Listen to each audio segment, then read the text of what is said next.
We are slaying monsters. Don't let the ghosts and the ghouls disturb you, darling.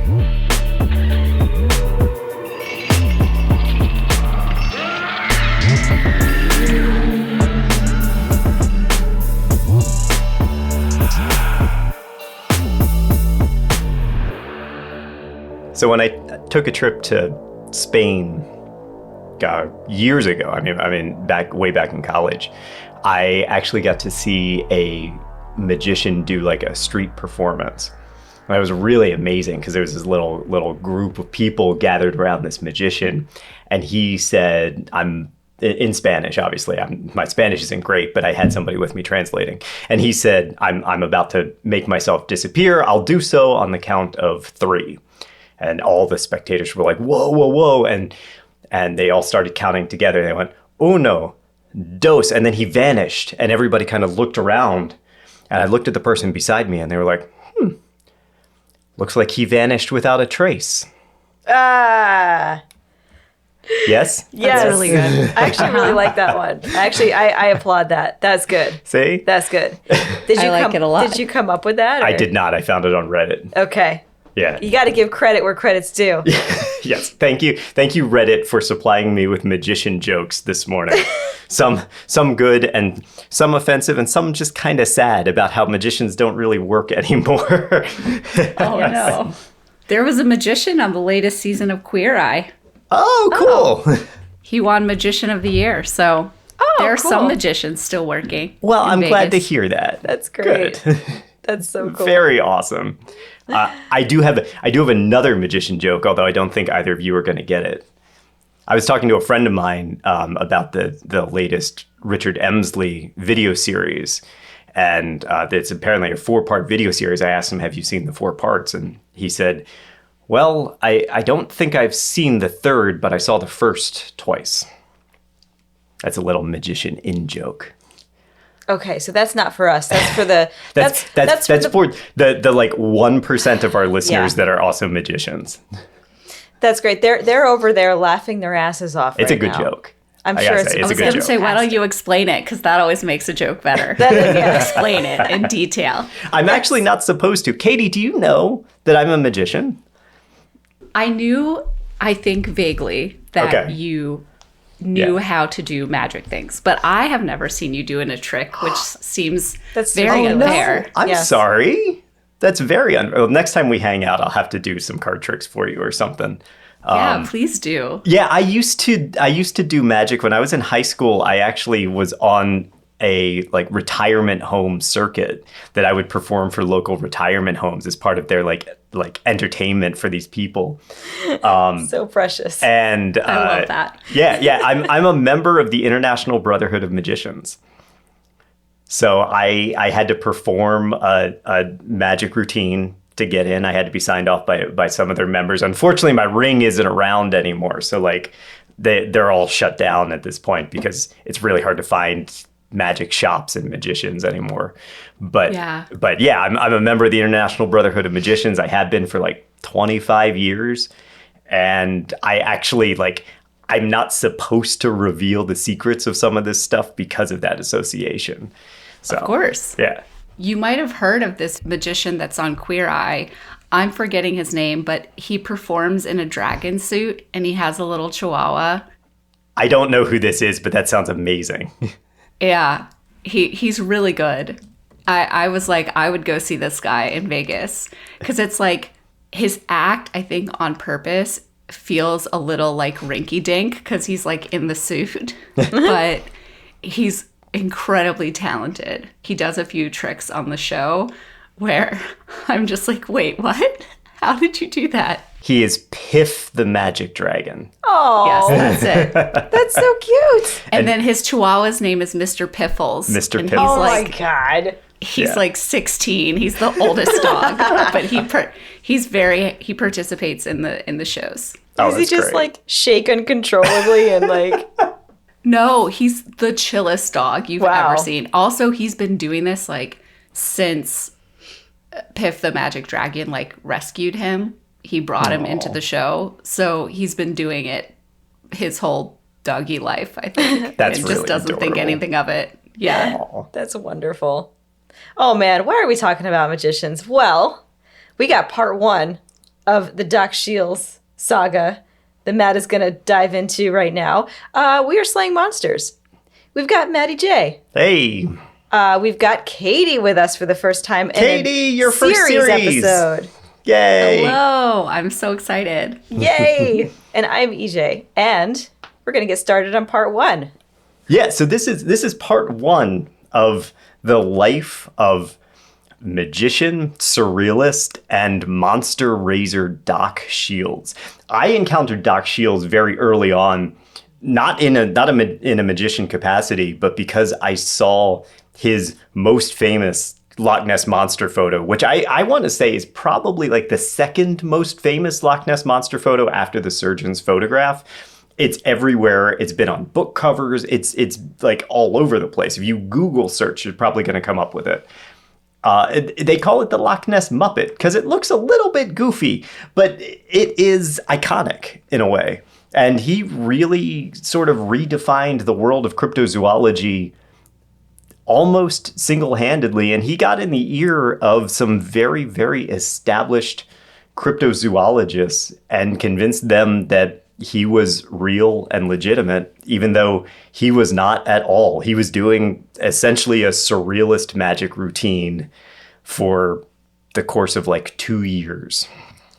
He's like a performance artist. Very much so, yeah. And nobody saw that it was a performance, basically. It took like 20 years Wow. for finally a very well-known and respected Fortean researcher to actually start researching into Doc Shiels' life. At which point, Doc was just like, yeah, that's what it was. Like, he never denied any of it. But he was also one of those guys. He's a little bit like Nathan Fielder or Borat. Sacha Baron Cohen? Yeah, that he will just kind of push, you know? Like once he's in the scenario, he's like, wouldn't it be funny if I could do this? And then it works. And he's like, well, wouldn't it be funny if I could push it a little bit farther? And he'll just see how far he can push these things. He's not going to break character No. if he can keep doing it because it's for the performance. Exactly. And it is scary and remarkable how far you can take some of this stuff. I know. I have to say, I'm so excited to hear more about this guy. And EJ, I'm so glad you brought up Sacha Baron Cohen because the second Borat movie where everyone knew who he was, he's been so famous for that character for 20 years. And he still manages to make an entire other movie where he gets ridiculous things to happen. I think that just goes to your point, Matt. People are, I don't know, really willing to believe or are not very self-aware. It's super interesting. Well, I was reviewing the script just this morning, and I was thinking to myself how much one of the tenets of magic is that you do the dirty work when people aren't looking. And so by the time you're presenting the illusion, it's already all set up. You know, because if you sit someone down and you say, hey, I'm going to show you a magic trick, they look at your hands and they're like, oh, what's wrong here? But if you don't do it that way and you come in with a different perspective or you bring them to a different expectation from the first minute, you can fool them because they're not ready to be fooled, if that makes sense. And I feel like sometimes that's how Sacha Baron Cohen is able to perform like that because they don't realize until it's too late.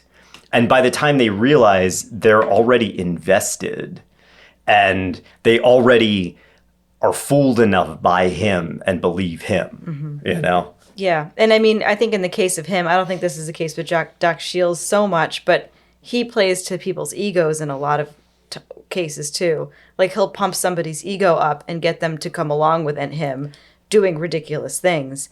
And by the time, I mean, they sometimes they don't even realize it because they're so caught up in feeling special or bad, like a real man, that they can't possibly back up. Like with when he did, what was that show called? This is America. No, Who is America? Who is America? Who is America? Yeah. Ridiculous stuff he got people to do. Well, the thing about Sheils is that Sheils didn't pump you up from an ego perspective, but a lot of these people, he gave them what they wanted to see. So you have these Loch Ness researchers who are like searching for this plesiosaur type monster and nobody believes them. And then Doc shows up and he's like, hey, I believe you. Here's a picture of something that looks like a plesiosaur. I summoned it. They're like, oh, you are confirming what I already want to be true. So I believe that you're real. It's emotional play. Yeah. Yeah. Yeah. Right. Or you get them part of the way there. You get them hooked in just enough, even if they don't directly necessarily believe that this photo you have is of the real Loch Ness monster. They are excited enough that you're there and participating in this thing that they often get like ostracized for. So Very much. Yes, very much. So in 1977, the clearest photograph of the Loch Ness monster ever taken was revealed in the Daily Mirror. A color photograph of a long neck rising out of the water, mouth open, rocked the Fortean world. But as strange and compelling as this photograph was, the photographer himself was on a whole other level. Behind the camera was a hard-drinking bohemian artist, a self-proclaimed magician who billed himself as the Wizard of the West. He claimed that his occult skills had enabled him to summon Nessie, among other monsters, and he did so with the help of a cabal of witches.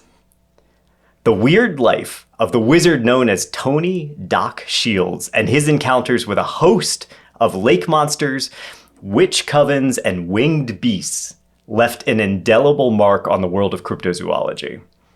While his encounters may be of dubious authenticity, Doc Shiels is nevertheless one of the most influential Fortean figures. Bringing with him a hodgepodge of surrealism, occultism, and good old-fashioned side showmanship, Doc Shiels' unforgettably outlandish life will be the subject of our series. Now, to do this, we're going to need to tell the story of one of my favorite arts, and that is magic. Magic in some form is probably about as old as human history. I can imagine that, even back in the Neanderthal days, you had somebody who was like, look at rock. Rock is gone. How rock gone? You are wizard. Burn him. Yeah. I mean, we did that for a long time too, right? There was an awful lot Until of... they're like, hey, whoa. it was a favorite. Yeah. It's like let's not burn this guy. Let's instead, I'm going to be your agent. And we're going to make money off of this. And we're going to go all around all the other campfires. Exactly. We're going to talk like modern Western magic, though, because this really came into vogue during the Victorian era, thanks to the parlor magicians. Now, we've talked before a little bit about the Victorian parlor when we talked about the Fox sisters and the parlor games that people would play. But this was largely a room that was used for social gatherings. So unlike your more relaxed living rooms, right? They had their living rooms in their houses as well. The parlor was a very formal, entertaining room.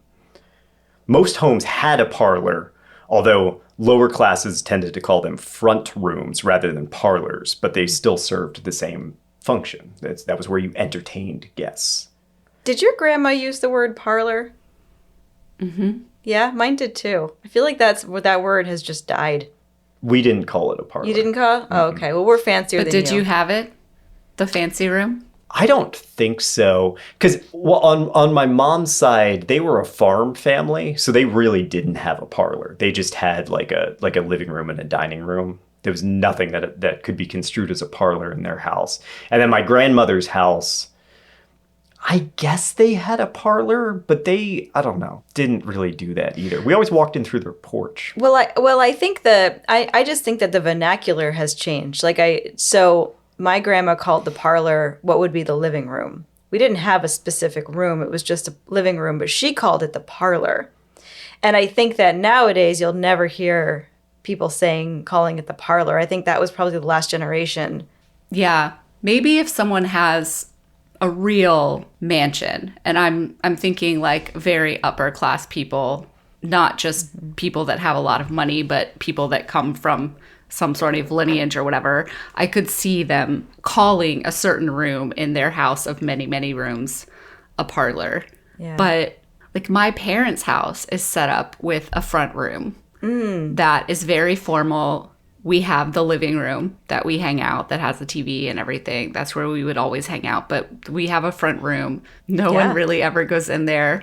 Occasionally, if my parents have parties and the whole house is full, people will sit in there. But actually, this is really funny until a couple of years. My parents have a Christmas party every year. Until a couple of years ago, no one ever went in there during the party. But my mom started putting the drinks in there. So now people do sit in there, which is good. It makes people use the space. But it is very funny because it is exactly this. It's a very formal space that you enter into the house. And no one ever uses it because I just don't, that's not how we entertain now, you know? Yeah, we don't. Everything's changed. So Thomas J. Sherleth in Victorian American Transformations of Everyday Life writes, parlors or some type of best room transcended social class, economic status, or geographic location. They served as a stage for domestic events like marriages, wakes, clergymen's calls, holy day, and holiday celebrations, as the repository of a family's treasure possessions, and as the exhibit space in which the lady of the house demonstrated her artistic and cultural refinement. Essentially, these were spaces where the women felt that they had agency, so they could be decorated to the specifications that way. You'd have small statues of figurines, you'd have family heirlooms, anything that you kind of wanted to show off to people who were coming to your house. Conversation pieces, right? And they also had gendered furniture. Did you know this? That there was gendered furniture in the Victorian era? No. Okay. No, but that does make sense to me because they had really large dresses, but keep going. No, Oh, Katie, true. you're absolutely right. So this is from the same book. Sherleth writes that you knew where you would sit in the parlor because of the nature of the furniture. Gentlemen's chairs were throne-like, higher than a lady's, with arms. Ladies' chairs lacked arms, in part to accommodate their full skirts, and were designed to reinforce the era's postural requirements of women. Sit upright, away from the chair back, with your hands folded in your lap, like a good lady. Wow. This is what I this mean- is what it was. Yeah. I will say I have worn a real corset at one time in my life with a giant hoop skirt, and you cannot slouch in those things. I mean, you can, but it's very uncomfortable. So you have a lot of help, apparently, with the chair shape and also just with your undergarments. Well, you probably needed it, right? Like, Yeah. it must be really hard to just sit down in that. There's a special thing you like, you hook your pinkies under a hoop of your skirt, and then you go up and back. It's like a little movement. You sort of Wow. like scoop your skirts and then sit. Oh, interesting. You can't sit straight down because your hoop will flip up. Oh, Right. right. Of course. So you need to like move, like you have a hula hoop and you're putting the hula hoop on the chair and then sitting in the circumference of the hula hoop. That makes sense. Exactly, yeah. These parlors would bring a sense of pride for the family. They would spend their time decorating and dressing the room. They might commission furniture and art specifically for it. Jeannie Chardoleff, writing for the Woodstock History Center, notes that the lower classes often did this as an imitation of the rich. She says that families would spend a, quote, disproportionate amount of their money on a room that was largely for show, kind of like your parlor room, Katie. And they would neglect improvements and upkeep in other rooms where they actually lived and spend all of their time improving this parlor to try to keep up with the rich and the Joneses. So it's true that parlors were this hugely popular part of Western culture in the Victorian period. And they weren't just for socializing and gossip, because we're talking about a time that's 50 years out from radio. TV, obviously, there's no TV. So social games become a huge part of Victorian entertainment. Checkers, chess, card games like Old Maid, whist, contract, bridge.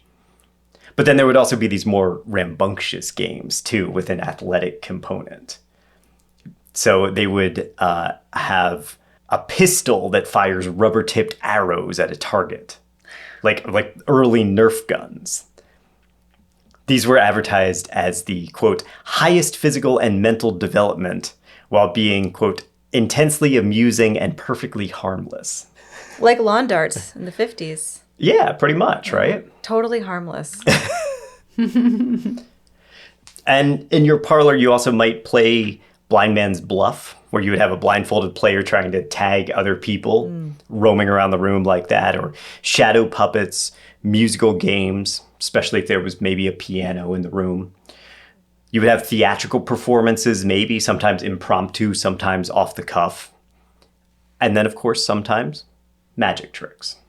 These were what we would normally consider small close-up magic today, like card tricks, vanishing silk scarves, rings, that kind of thing. But as magic grew, and grew as more of a form of entertainment, parlor engagements became more fashionable, and the magician evolved into a more developed entertainer.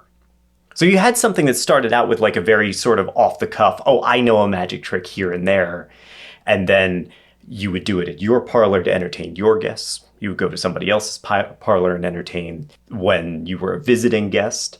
And it began to evolve into more of this established cultural show. But we didn't have theatrical stage magicians before this. So is this kind of how the seance show developed as well? Was it like first small in a parlor and then it became... Because I can't remember what we determined with Fox Sisters. It was so long ago. I know they started small, but... Yeah, you would do it for fun. Yeah. So it was a fun little game that the family would play at night, maybe around spooky holidays like Halloween or something, or a loved one's birthday who had died. You would say, oh, let's see if we can communicate. Let's break out a spirit board. Let's do something like that. Started small, and then slowly you started to have people like the Fox Sisters or other mediums that said, oh, I'm pretty reliable about communicating with the dead. And then you would travel to other people's houses, and then you would get paid for it. And all of a sudden, you have a traveling medium who actually has a show. Mm. At the time, magic, or what you would consider like magic as a profession, was street magic. You had performers kind of at festivals and street corners dressed in, unfortunately, this kind of flamboyish, often culturally offensive garb. And they would claim to be trained or come from far off lands. There was a lot of the Far East. Oh, they were trained by like an Indian, yes. Yes. Yeah, I know, yeah. Yeah, and then, to the point that they would dress the part. Some people would pretend that they came from some Hindu region where they had been trained by masters out there, but they were really just like parroting some rhetoric that they had read in some adventure book. Yeah. You know. Mm-hmm. It's where you get the fakers or the fakiers that we talked about during the Fox Sisters episode. Yeah, the fakiers. They were the magicians who were performing like rope tricks and that sort of thing. Then the first magician to combine the notion of parlor games and a formal magic show was a man with the name Jean-Eugène Robert Houdin. And he was a French watchmaker. And this is one of the most interesting little moments in history, because he was just making and repairing watches, didn't really have a huge interest in magic. And then one day he got his mail delivered, and by accident he was delivered a 2-volume series on magic illusions. Wow. And the universe sent it to him. That's what we would call synchronicity, if this was Hellier.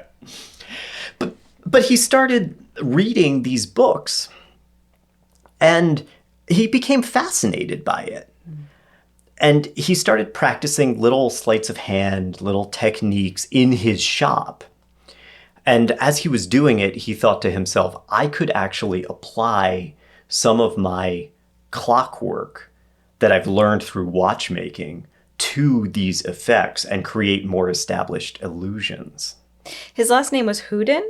Yeah, Robert Houdin. So essentially the word Robert Houdin, Houdin. That sounds like Houdini. Houdini It does. took his name from Robert Houdin. Ah, okay. Oh. Okay.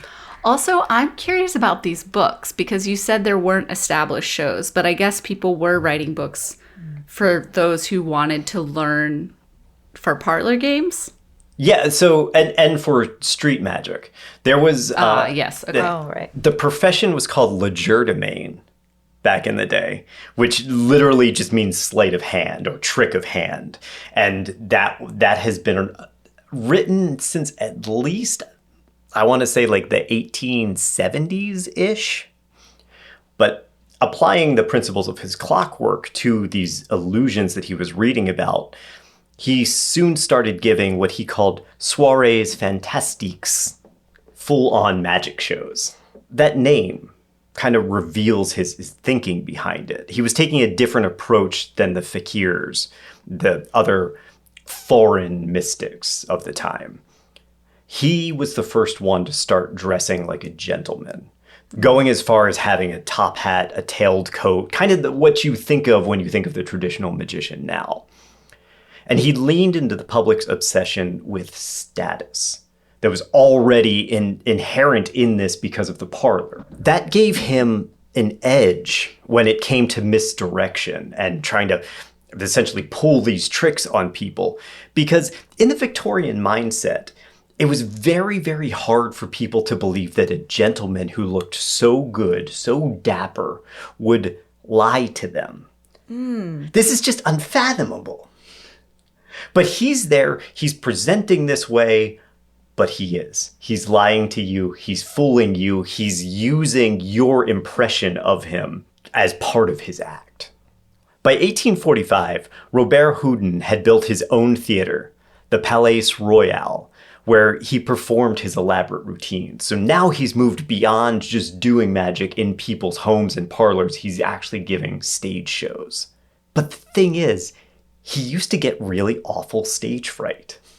So on his first show, his opening night, he spoke too quickly and he performed his routines kind of mechanically. He didn't have the like poise, the grace, the patter that he needed. It was a complete disaster. He had a nervous breakdown. Aw. And as his money ran out, he was faced with either giving up this dream that he had or starting to sell off things to make ends meet. And so he chose to do that. And he started selling his family's possessions so he could continue to work on his magic show. Oh. So he didn't give up. Okay. He didn't give up. All right. No, he didn't give up. He had been, it's so funny how sometimes people find their calling and then you land in this passion and you're just like, man, this is everything that I've ever wanted to do. And I'm willing to. And that was just one of his things, man. He got there. And he's like willing to fight through all of the discomfort and the pain that comes along with it. That's real passion right there. Exactly. Yeah. Yeah. It was his passion and he was willing to go to great lengths, but he knew he could be successful. He was successful in the parlor rooms. I mean, he was successful enough that he was able to open the Palais Royal. So I understand that he wanted to keep going and make it work because he was so close.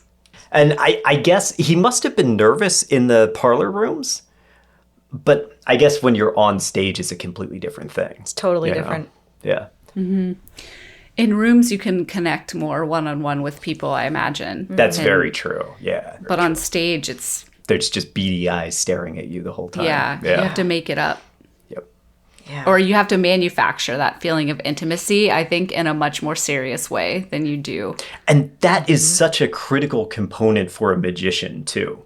You know, you can't just stand up there and give a soliloquy and whatever. Like, you need to have your personality connect to the audience because you're such a huge part of that. And one of the things that I want us to take away from this entire series is part of the role of the magician is to make that personal connection with the audience. Your character is part of the illusion that you're selling. Anyone can learn how to do a card trick, but if you can be the magician who convinces them that you're not doing a card trick, you yourself are magic, then you don't even necessarily need to be good at the card trick. They'll still believe you because you're magic. Because they believe that you are special. And that's what Doc Shiels is ultimately going to get to as we see his journey evolve. Now, thanks to the upbringing and his technical expertise with the clockwork, Robert Houdin had a knack for dissecting illusions, and he could kind of craft a unique way to perform them. Much like all of these mechanics that he was working on, he understood that those great magic tricks were equal part complexity and the beauty of the performance. His most successful illusion was probably his orange tree, something that's unfortunately been kind of lost to time at this point. But it goes basically like this. He would borrow a handkerchief from a spectator, and then he would make that handkerchief vanish. Then an orange tree on stage would blossom, and the blossoms turned into fruit right before the audience's eyes. He would then pick one of the oranges and toss it to a spectator, and the spectator could peel it. It was a real orange. And then he picked another, and he peeled that himself. Inside was the handkerchief. And in a final, really grand display, 2 clockwork butterflies appeared and took the handkerchief from him and held it aloft, displaying that it was in fact the missing spectator's handkerchief. How the hell did he have them grow like that? That's wild. I'm Yeah. like, I'm in a magic show listening to you describe it. Like, I can't imagine seeing that, and especially seeing that in the 1800s. Right. Yes. Yeah, Mind-blowing. we're talking 1850s at this Wow, point. that's Yeah. so long I ago. mean, incredible. Yeah. He became so successful that in 1856, Napoleon III invited him on a special mission to Algeria. At the time, Algeria is under French control, but there's unrest.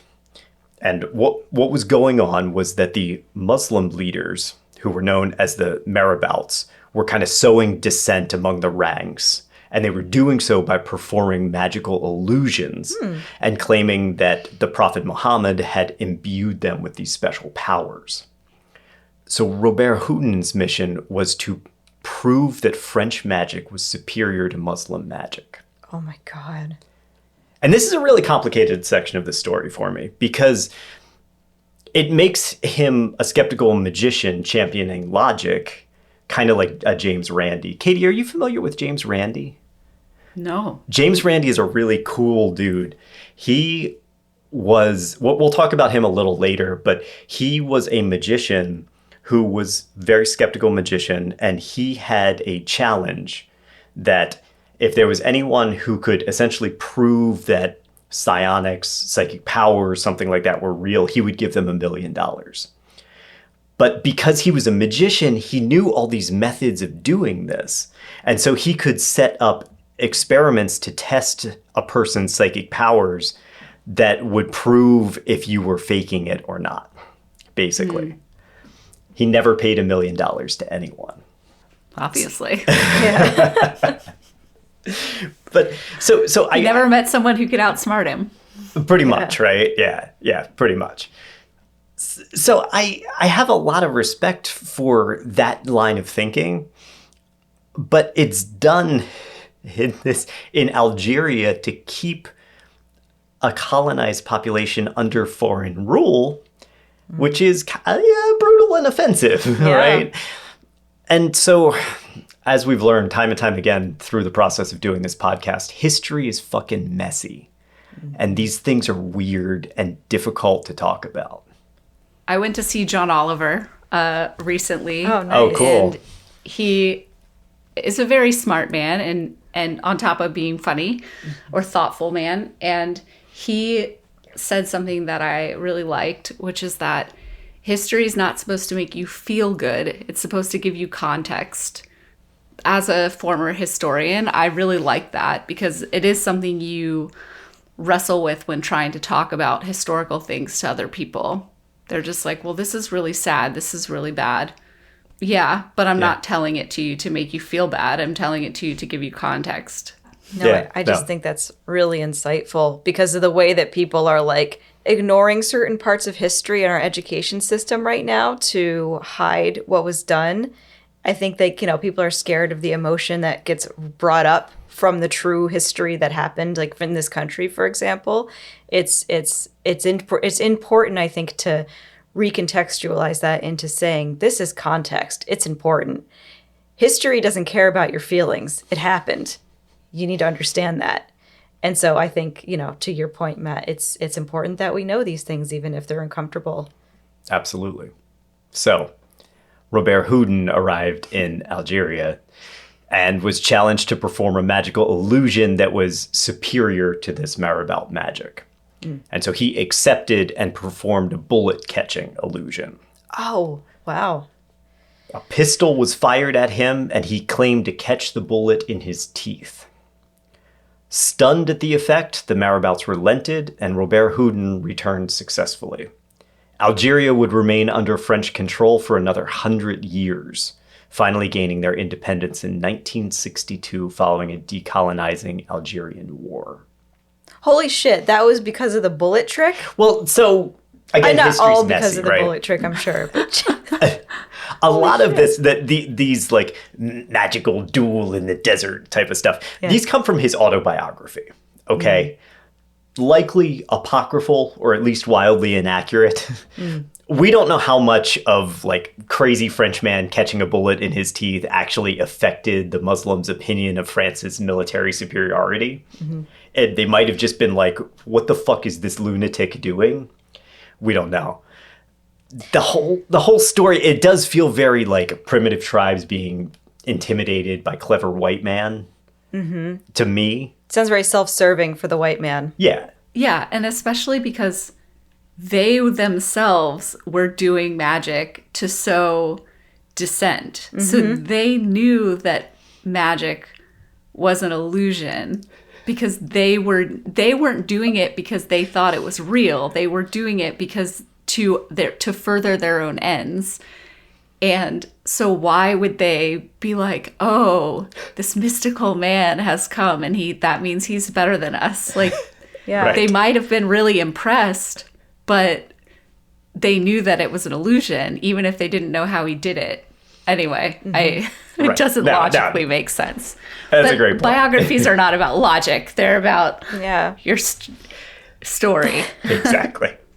Yeah, especially his autobiography too. Yes. Which you gotta think too. This guy, his entire career is made by being a magician and pulling off that magician persona. He's not going to, in his autobiography, tell you the truth of all of that. Like, this is probably another part of the illusion too. Yeah. So, regardless, he became one of the most famous illusionists in the world. As he entered retirement, he published several books on the art of magic. The most famous of these, which is titled in English, The Secrets of Stage Conjuring, was so revolutionary that it inspired many of his contemporaries, including, as you pointed out, EJ, a young magician named Eric Weiss. Houdini. Exactly. Yep. Took the stage name Houdini and became a magician in 1891. Robert Houdin was so famous that he even had knockoffs, or at least he claimed that he had knockoffs. One of these was Alexander Herman, who was another Parisian native with an impressive mustache, a really big mustache, and a very deep understanding of the human psyche, which is a huge tenet of magic. Herman said, "The magician depends for the success of his art upon the credulity of the people. Whatever mystifies excites curiosity, whatever in turn baffles the curiosity, works the marvelous." Now, he performed under the name Herman the Great, and he brought elements of joking and humor to his magic. So where you had Robert Houdin being this dapper gentleman, Herman is more of a trickster, a jokester. There's a really famous story. I love this story. He was performing street magic, and took a gentleman aside and said, Sir, may I borrow your handkerchief for a moment?" He made the handkerchief disappear. He made the gentleman's pocket watch disappear as well. This was overseen by 2 police officers who came over and accused him of pickpocketing. And during the altercation, Herman planted the stolen handkerchief and pocket watch on the officers. They were not they were not amused by this, even less so when one of them realized that his badge was now missing. That missing badge was found on the Spectator, which prompted Herman to exclaim, "It seems that I am the only honest man here." Nice. He was then arrested for pickpocketing. And almost immediately released as soon as they found out who he was. Just as Robert Houdin influenced Houdini, Herman the Great was a massive influence on another famous magician, a man named Howard Thurston. Coming from a very religious background, young Thurston's early sleight of hand tricks that he was learning and performing were considered evil. His mother sent him to Bible school after seeing him perform what she called the devil's work. The magic trick. She just called it the devil's work and was like, you have to go to Bible school, get that demon out of you. But he continued his magic studies and he rose to prominence in the 1900s. Now, in Thurston's most famous illusion, a selected card rises out of the deck and into his hand. He also performed his own levitation illusion with an assistant dressed as a princess. Highly influenced by the rising vaudeville shows, Thurston's shows are now starting to involve very lavish costumes and routines with animals as well. And he started to develop an actual script, what we now call patter. And it was so convincing and natural that, again, the audience just didn't believe that he was lying to them because he was just so natural in everything that he did and said.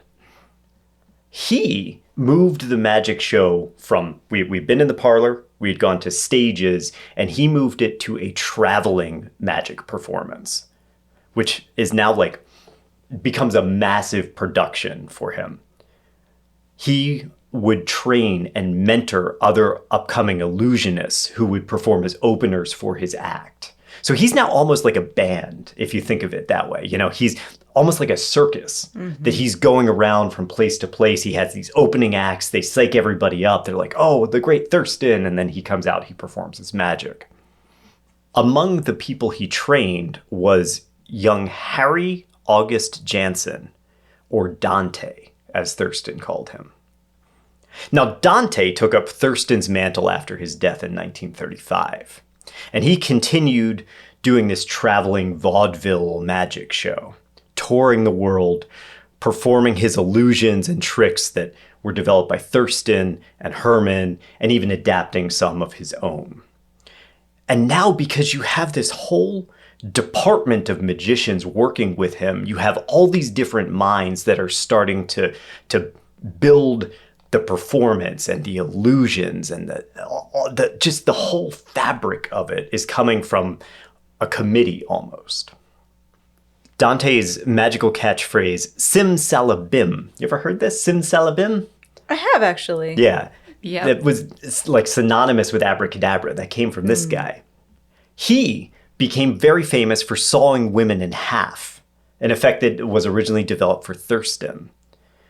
But that, along with his public identity and starting to do some radio and movie appearances, give him the title the King of Magicians. And it was one of his tours that brought him to Blackpool, England, which is a little seaside town north of Liverpool on the Irish Sea. This is like the turn of the century, right? So we see an explosion of these seaside towns, resort towns almost, and they are entertainment hotspots. It's kind of quintessential. You know, you have your beach, you have your Ferris wheel, you have your promenade, there's lights and shops and tourists, and then you have all these traveling vaudeville shows that come through. And this is where young Anthony Sheils saw his first magicians perform and was immediately hooked. And for good reason, because magic is almost in his blood. growing up. His father and grandfather were also small-time illusionists. He once said, "My grandfather met Chung Ling Soo, Houdini, and Buffalo Bill and claimed they were an influence on him. He was a pretty nifty trickster. He would make animals appear quite magically on copper and silver coins. My dad was a bit of a trickster too, a dab hand at the finger chop or pecan or other such gems." You want to try to figure out what any of that means? Finger chop is pretending you chopped your finger off. Yeah. The finger. And then pecans is like the little, it's kind of like cups when on the streets, right? It's like, Yeah, Katie's spot on. I would have never guessed that. Well, the finger chop one, yeah, but not pecans. Yeah, the Okay. finger chop is the like funny uncle joke that they're like, "Oh, look, my finger's Oh, off." is that what that is? Yeah. Oh, okay. Okay. There's an audio medium, but yes, I'm doing it for you. You like bend your finger back, and then you use your thumb as your fingertip. Right. You're like, "Oh no, my finger!" Yeah, and the pecan is probably a ball or something placed under a pea shell or a can that you move around, and you're like, "Oh, follow the thing." You see it now in a lot of street magicians doing the 3-card Monty. Follow the queen, follow the queen. It's the same deal. I thought you were talking about a pecan, but you were just saying it funny. I was like, I don't know how that's a magic trick. Is it similar to an almond or a walnut? I don't know. I literally thought it was pecan, but you were just talking about like hiding something under a shell, like a pecan shell. I didn't think you pecan, like a pea under a can. See, it worked Regardless. anyway. She figured it out anyway. I was right. Yeah. And that's all that matters. That's all that matters. Doesn't matter how you get there. So, seeing his son's fascination with magic, Sheils' father, Tommy, bought his son Maskelyne's Book of Magic, starting a lifelong obsession. And soon, Tony Shiels was haunting these theaters in Blackpool and watching magicians like Dante perform, watching, Thurston's Traveling Circus. By the time he'd started secondary school, Shiels had his own traveling magician show, performing for underprivileged children at ministries. Aw. He called himself the Great Tony, and his mother actually embroidered a tablecloth with his name that he had on his table for his shows. Meanwhile, as we discussed a little bit earlier, you have parlor magic in the form of seances still very much alive and well in Blackpool. Shiels recalled his family was already kind of inclined toward the magical arts, and they would often host mediums and fortune tellers to come into their parlor and perform these shows. He said, quite regularly, and not just at Halloween, the females of the house would tell each other's fortunes reading palms or tea leaves, or they would arrange a seance. All good atmospheric stuff. I grew up with it, and I know it must have contributed to my interest in the paranormal. That's so cool. I would have loved to have grown up with that like that. Mm-hmm. It kind of reminds me of like Peaky Blinders and like all the, I don't know, like just kind of the I don't know why it reminds me of Peaky Blinders. Well, we're I guess about that. was kind of- It's about that time period. when was he a kid? Well, later Peaky Blinders is getting into World War II. I mean, he grew up during World War II. We're about to talk about that. Oh, okay. He was born in 1938. His father, Tommy, was stationed in Africa with the Royal Air Force, and he grew up hiding from the Luftwaffe. He said, "We would huddle under the stairs listening to the sirens, the droning of the enemy aircraft, high-pitched whistling, deep, dull booming, flashes of white and red and tremors." These are some of his earliest memories. Sorry, he was with his dad in Africa, or no? They were in England during the Blitz. Yeah, they were in Got it. Blackpool, England during the Blitz. Yeah. His dad was enlisted and Was in away. Africa. Yeah. Okay. So he grew up with his mother, and he has watching magic shows that are traveling there, and also, under the shadow of World War II. Mm-hmm. Blackpool itself was a military recruitment center during the war, and they were training and they were housing the Royal Air Force. But it was also weirdly this like cultural hotbed, because during the Battle of Britain and all of those Luftwaffe attacks on London, many of the theater productions moved to Blackpool because there was no fighting there. So you have this whole population of actors and dancers and other artists that are moving to this seaside town. And so Shiels is growing up with this performance, like everybody around him is a performer in some fashion. By the way, do you know why Blackpool was not under attack? Anybody? No. It was very intentional by the Germans. Hitler ordered Blackpool to be spared because he envisioned it as his future vacation home. Whoa. I guess I gotta go to Blackpool and see what the fuss is all about. Wow. Okay. As if the locals would be all excited about that. I don't think the locals would be there anymore when Uh-huh, Hitler was there. That's true. I'm sure that was his great plan. Yep. So you have this dichotomy, right? You have streets with soldiers and vaudeville performers rubbing shoulders. That's the backdrop for Doc Shiels' early life and his introduction to art. By 16, he enrolled in Heatherley's School of Art in West London and was studying figure drawing, painting, film, photography. He was unabashedly interested in what we'll call the human form. And he said, Heatherley's encouraged a lot of drawing. We had at least 2 or 3 different models per week. Great stuff for a teenage lad from Lancashire. Naked ladies of all shapes and sizes. And so he grows up with this arts education. And then throughout the 50s, he toured through Paris and Spain, popping into and out of galleries and museums. He's drawn to Picasso, he's drawn to the Surrealists, and he begins incorporating their techniques into his own kind of minimalist paintings. He married a woman named Christina Price in 1958, the same year that he had his first gallery showing. They had a son, and they moved to St. Ives shortly after. And this was like pure magic for him. Not literal magic, but this is his dream, sort of. He loves the sea. He loves seaside towns, growing up in Blackpool, right?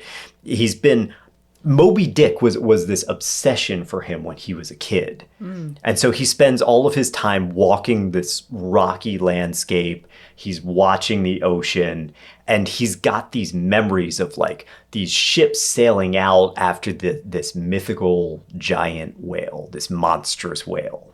This man, I just wish I had been friends with him. He seems really cool. He seems like right? a cool guy. Yeah. Seems very fun. Like Yes. just a bohemian guy.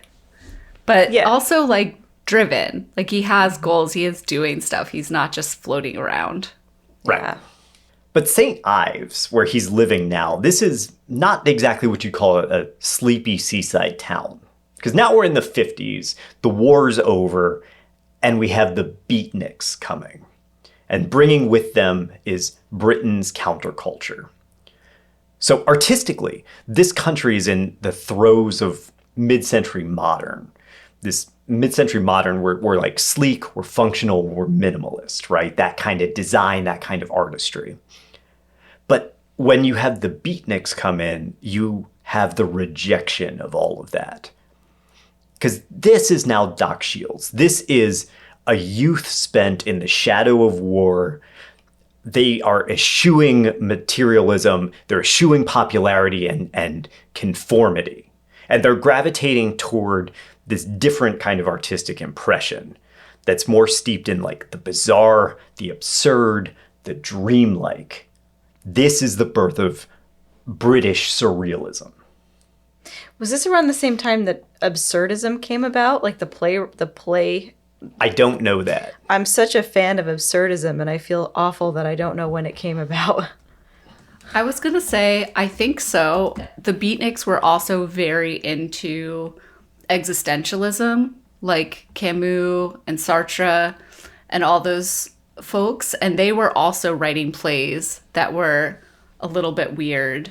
So this all makes sense, and that would make sense, EJ, I think.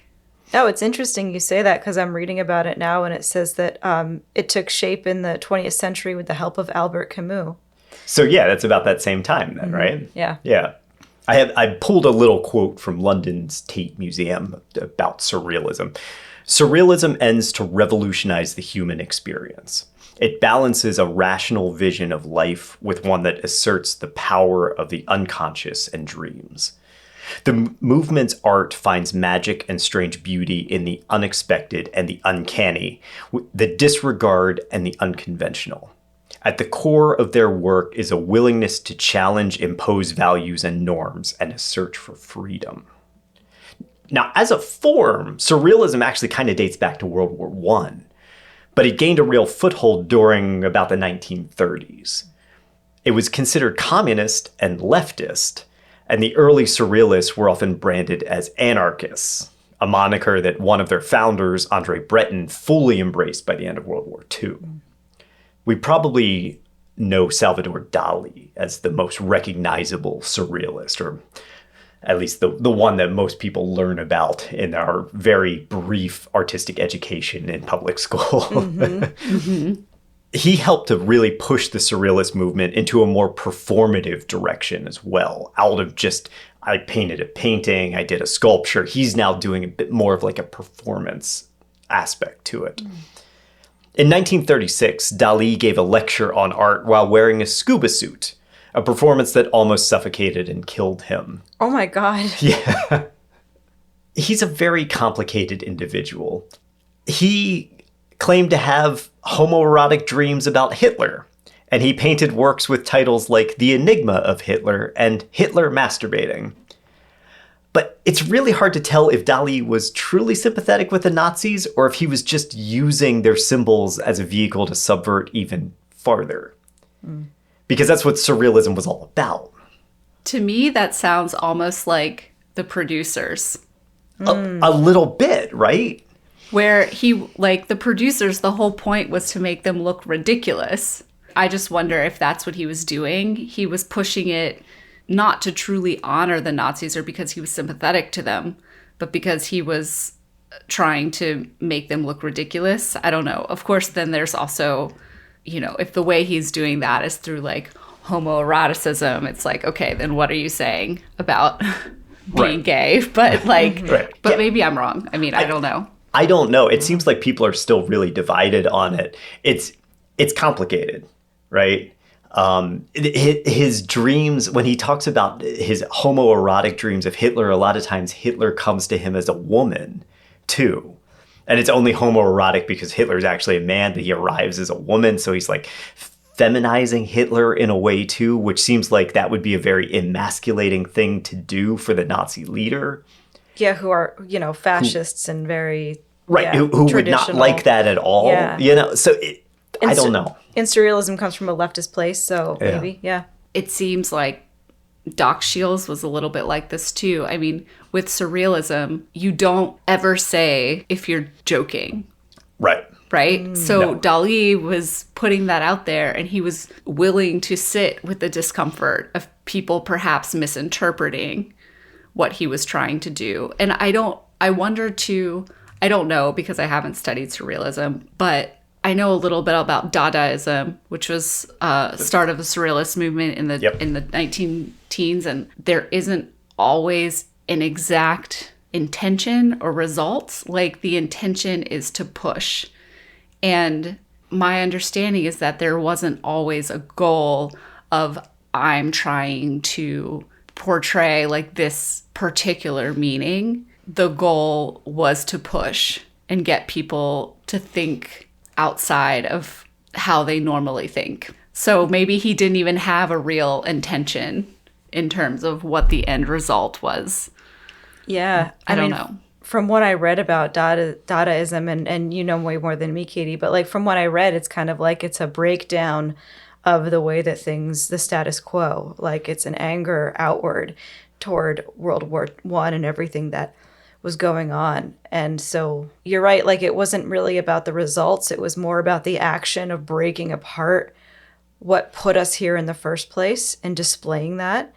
And then what I read was that the difference between that and surrealism was that surrealism was more of an internal breaking apart. It was more of an introspection. But perhaps both, maybe, like you said, they weren't about, what am I saying? what are the results? It was more just like an act and let the pieces fall where they may. And the subversion, right? Yeah. That's the thing that kind of links them both together, is that we're gonna subvert everything that you expect from this. And that subversion of artistic and cultural norms and all of that stuff was always present in the art that they created. Now you have Sheils, who's already been intrigued by Picasso, and he fits into this scene perfectly. He takes a very particular interest in American Westerns. They fascinated him. So he started painting cowboys, and he also bought a cowboy hat and a gun belt. And never one to half-ass anything in a very surrealist type of way. He acquired a Colt 45, which he famously twirled in front of a policeman after a night of very heavy drinking. The gun was confiscated, and he did a stint in an asylum for his display. Oh, weird. Yeah. Okay. Maybe they just didn't have anywhere else to put him. Kind of like when you broke your arm and they put you in an asylum. They didn't put me in an asylum. What? So I was on a set, and we were loading out, and it's much too complicated of a story to get into here. But essentially there was an accident, and I broke my arm. We didn't know that my arm was broken, but the people who were with me were not native to where we were, and so they were all traveling, and they took me to what they thought was the nearest hospital, but it was a mental hospital. And so I was all cut up and injured and stuff, and they like didn't even have bandages for me. And they stopped us because people had like pocket knives, and they were like, you can't bring pocket knives into this place. And we had to go through metal detectors for me to get like medical aid. And then they looked over my broken arm and were like, can you move your hand? You're probably fine. And then I ultimately went to a real hospital. But yeah. Yeah, and your bone was literally snapped in two. Yeah, my what's this, radius, I think? Yeah, I don't know. Well, whatever one is at the pinky was like. Yeah, Katie's like, stop. Yeah. But I think it's really interesting though that you were in such a bad way, and they were like, you're fine. Yeah, You're it's fine. literally can you open and close your hand? It's fine. I don't understand how they didn't quickly surmise these people did not mean to come to the mental hospital. They meant to go to the regular hospital. The regular hospital is here. Let us send you on your way. Yes. Well, I think they did advise us to go to an actual hospital, but it was never.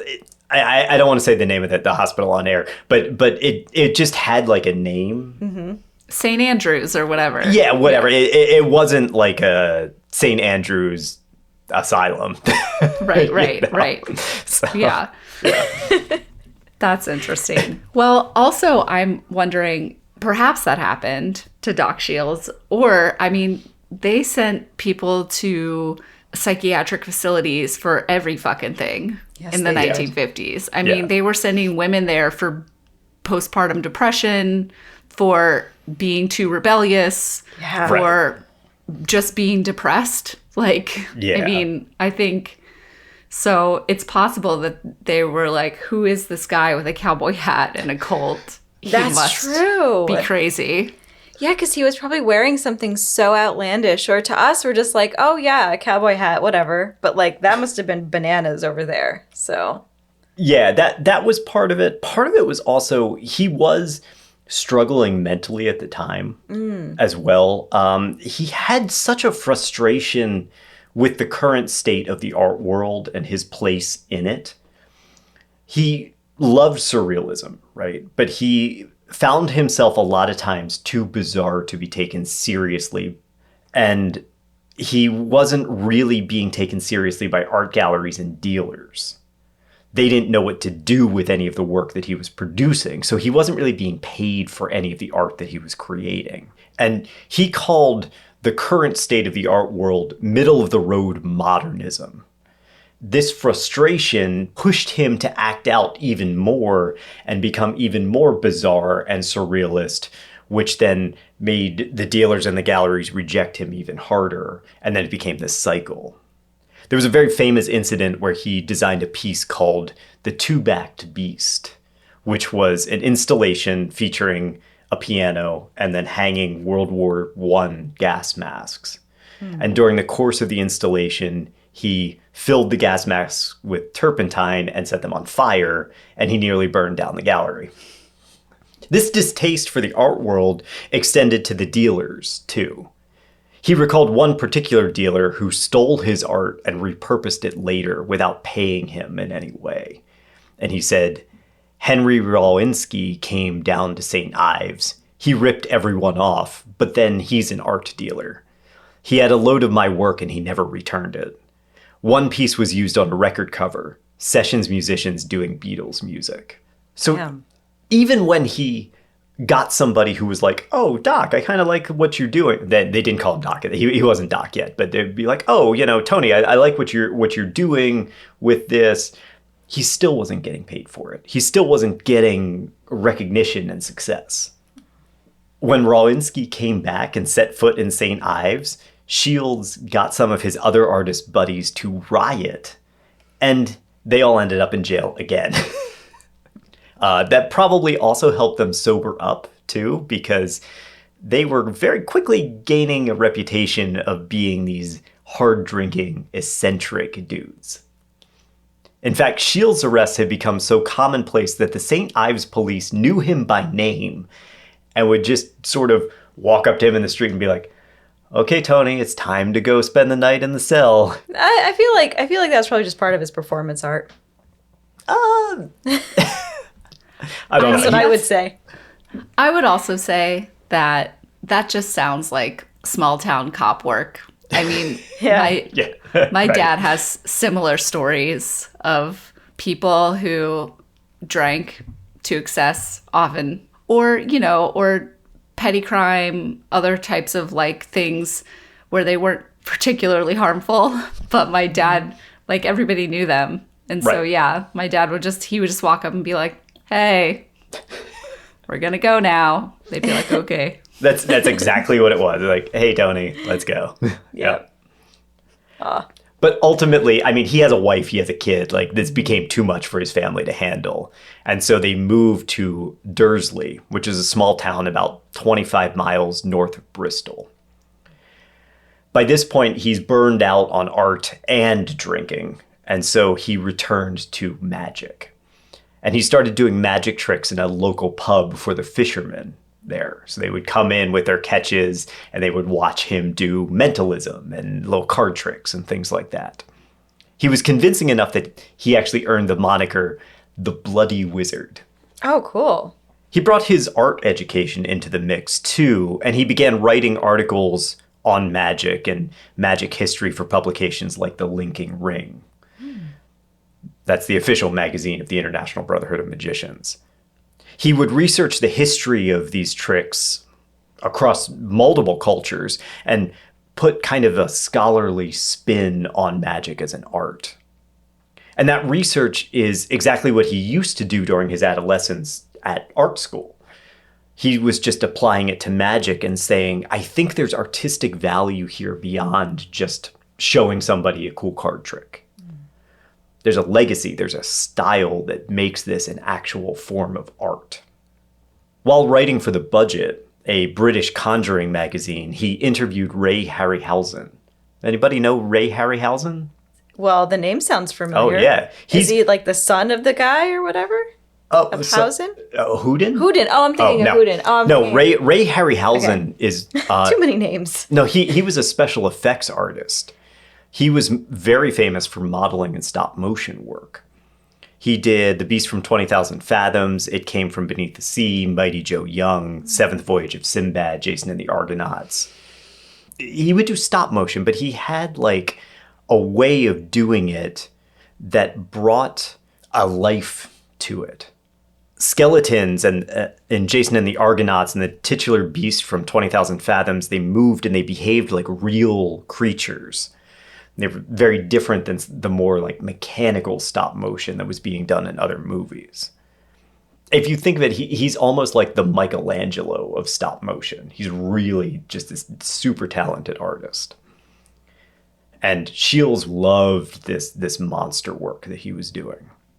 Now he's about in his 20s, and Sheils is finding that his relationship with magic is evolving.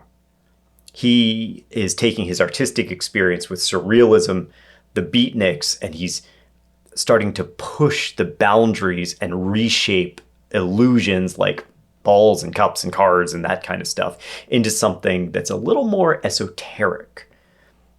He published a trio of books on magic, taking the somewhat controversial idea that the magician should embrace an occult narrative and claim to truly be doing magic. Not like, oh, I'm going to perform some tricks for you, but I am a wizard. I am performing real occult magic. And this takes us to about 1971, where he's putting this theory into practice. He starts claiming that he's been awarded a doctorate in the arcane arts. And he takes on the moniker Doc Shiels because, of course, he's a doctor now. You know, he has a doctorate in the arcane arts. Matt, when are you going to become Doc Johnston? I believe Doc Johnson is a sex toy company. Is it really? I think so. Nice. Well, let's give that I'm a also quick read. pretty sure that that's like that's like a famous person from 1800s, like Pioneer West. Oh. I don't know. Doc Johnson, if you Google Doc Johnson, it is an American sex toy company founded in 1976. Okay. So, I don't know that that's a great nickname for me. But you're Johnston. Right. It's slightly different. Yeah, but nobody spells it right. Come on. Nobody does spell it right. It's a running theme with these guys. They just create academic the suffixes. professor. Everybody's Yeah, a professor. constantly. Yeah, for sure. It's how you give legitimacy. Exactly, Yes. right? I don't know So- why they think that, though. No one actually listens to real academics, so. Shiels roped in his wife, Chris, and she started performing under the name Ramen Ra. Love it. And she would allow herself to be cut in half with a buzzsaw as part of his illusion. And he called that the misogynist machine. Wow. I guess when he was cutting her in half with a buzzsaw, she was probably like steak ramen raw. Is that good? Is that good? We like that one? Nice. Well done. Well done. So at this point, he's started calling himself the Wizard of the West. And he's performing throughout the early 70s like his magical idols. And he's sort of started to achieve this goal that he didn't even quite realize he had. They would show up in this town. They would set up their, quote, traveling thaumaturgical tent show emporium of impossibilities. And then after they would perform, they would head to the pub for a pint. Sometimes several pints if you're Doc Shiels. Drinking is still an issue for him. One of his good friends, Tony Shaw, recalled a time when Shiels got in trouble and said he went into the pub one time in Falmouth and he started mouthing off about the IRA, and some local lads got him when he came outside the pub and badly beat him up. We didn't think he'd ever play again, meaning like perform. Oh, magic. damn. Yeah. He was in a bad way. He's confrontational. He likes baiting people, but it's the drink. And that baiting is something that we see a lot in him. Because it's not only how far can I push this, but also he takes a real pleasure in making people look like a fool. That puts him in a different light for me. Like, it's one thing to push people, but I find purposefully baiting people to be a little cruel. Purposefully making people angry because you know it's going to make them angry, but not for any, I don't know, like learning purpose perhaps, is mean. Why? Drinking didn't help, I'm sure. Yeah, a lot of it was his Not that his it was drinking. an excuse, Yeah. but Yeah, he definitely became more belligerent when he was drunk. yeah, that makes sense. Rupert White, who wrote a biography on Doc Shiels, theorized that by the mid-1970s, Shiels had developed these two very distinctly different sides of his personality. You have the surrealist artist who had bucked traditional high art in favor of this subversive satire. And then you have this occultist magician who delighted in fooling spectators with feats of ridiculous spectacle. And I think you can start to see the connective tissue between those two personalities. Shiels, he's continuing to evolve, and that link between them is going to become even more prominent, and is going to develop into ultimately who he becomes as a performer. And while he's developing his dual personality, there's another prominent magician making a career out of tricks. But he claimed it was real. That was Israeli-British Uri Geller, best known for spoon bending and telekinesis. But we will talk about Geller and Geller's influence on Shields and his future in the next episode. And we'll talk about monsters too. And monsters too. I know, this was a lot of groundwork. Like, we didn't really get into monsters in this episode, but it's important that you understand where Shields came from to understand where he goes with all of this. He has this history in the art. He has this fascination with surrealism, a deep understanding of magic and performance, and also a frustration with where he's at in the world right now. And he's going to channel all of that into an experiment which he calls the monster mind experiment, where he is going to start raising monsters. I'm looking forward to part 2. Yeah.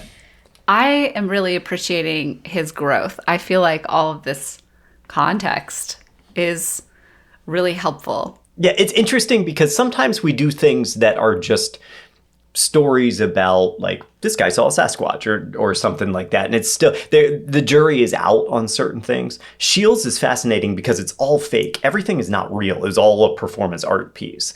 And so I think we get an interesting light into the type of person who might do this. And it's important to recognize, too, that Shields, a lot of times we say, well, how much money did you make? Like, did you get a book deal? Did you get this? Did you get that? Mm-hmm. Shields never really got that. Like, he got some artistic acknowledgement, but it's not like he retired a millionaire. It's important to remember, I think, that sometimes, well, people fake things for a lot of different reasons. And this is just one of them. Sometimes maybe it's just because you want to create a piece of art. You don't need to get paid for it. You don't need to prove anything except maybe to yourself.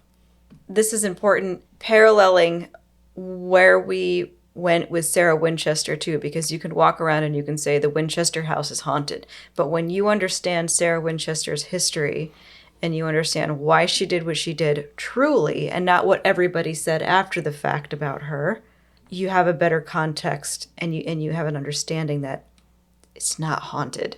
It's not. Right. She didn't do it because the ghosts were haunting her.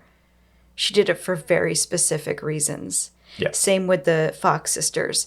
The more you dive into these people's history and you have that foundation to build off of, you start to see where this all really comes from. So there you go. There's part 1. There's part 1 of Doc Shields. Part 2's coming in 2 weeks. Yes, indeed. It'll be fun. I promise lots and lots of monsters in part 2. We will summon part 2. We will go to the ocean and we will summon it. Yes.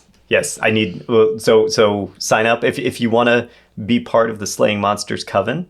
Mm-hmm. You can always head over to slayingmonsterspodcast.com. You must show up naked. Oh yeah, the witches were naked. We haven't talked about that yet, but yes, the witches, Doc Shields' witches are naked, and they also might be related to him, which is a little bit weird. But, we'll get into all that. And bring your own incantation, please. Yes, please. Do not make us do it ourselves. We need drums. We need whale skulls. We need all kinds of stuff. Yep. So, yeah. All right. Nice. Well, thank you so much for listening. Katie, thanks for participating. Great to have you here. Thank you. And yeah, we'll catch you all next time. All right. Be safe out there. Bye. Bye. Thanks for listening to Slaying Monsters, the Fortean History Podcast. If you like the podcast, there's a couple ways you can show your support.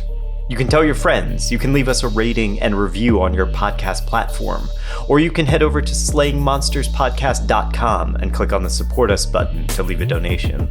For questions, suggestions, and other feedback, reach out to us, slayingmonsterspodcast@gmail.com, and stay up to date by following us on socials @Slaying Monsters Podcast. Your support helps us grow, and we are truly grateful to have our listeners and community.